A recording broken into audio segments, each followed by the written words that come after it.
Bonjour à tous. Un petit point sur les énergies de la semaine, un peu plus en détail par rapport aux énergies du mois. Alors on est toujours sur cette énergie très montante du mois d'octobre, toujours dans la mise en place, la réalisation, l'ouverture vers tous vos projets. Si vous avez déjà mis en place des choses assez concrètes la semaine dernière, ça va moins se sentir cette semaine. Ça va commencer à basculer dans une énergie dans la continuité.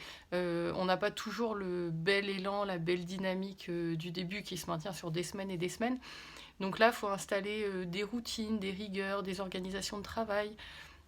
Si c'est des projets très concrets, professionnels ou personnels, vraiment d'être dans la planification, alors sans se mettre de pression, sans tomber dans de la charge mentale et dans la surcharge d'activité chaque jour.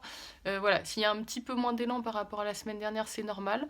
Quand on rentre dans le concret des projets, voilà, ça se met en place dans la continuité. Il faut aller chercher de la discipline et puis diviser en petits objectifs si c'est un bel objectif à long terme. Mais il faut vraiment rester dans cette attitude positive d'élan d'ouverture. On va le maintenir le plus loin possible jusqu'à la fin de l'année. Euh, Ça peut venir vous chercher un peu sur des événements du passé. J'en ai parlé dans la vidéo du mois d'octobre que j'ai publiée en fin de semaine. Voilà, n'hésitez pas à aller la regarder.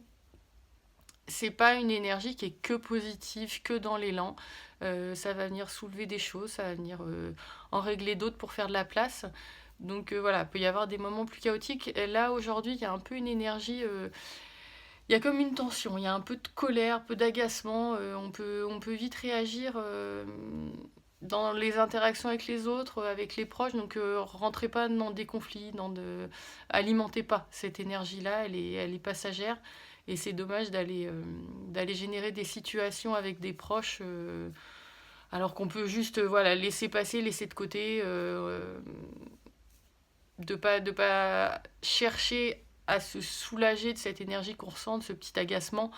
Il n'y a pas besoin d'aller, c'est même très impoli d'aller la décharger sur l'autre. Voilà, s'il y a de l'agacement, s'il y a de la colère qui monte, cherchez pas de prétexte pour exploser.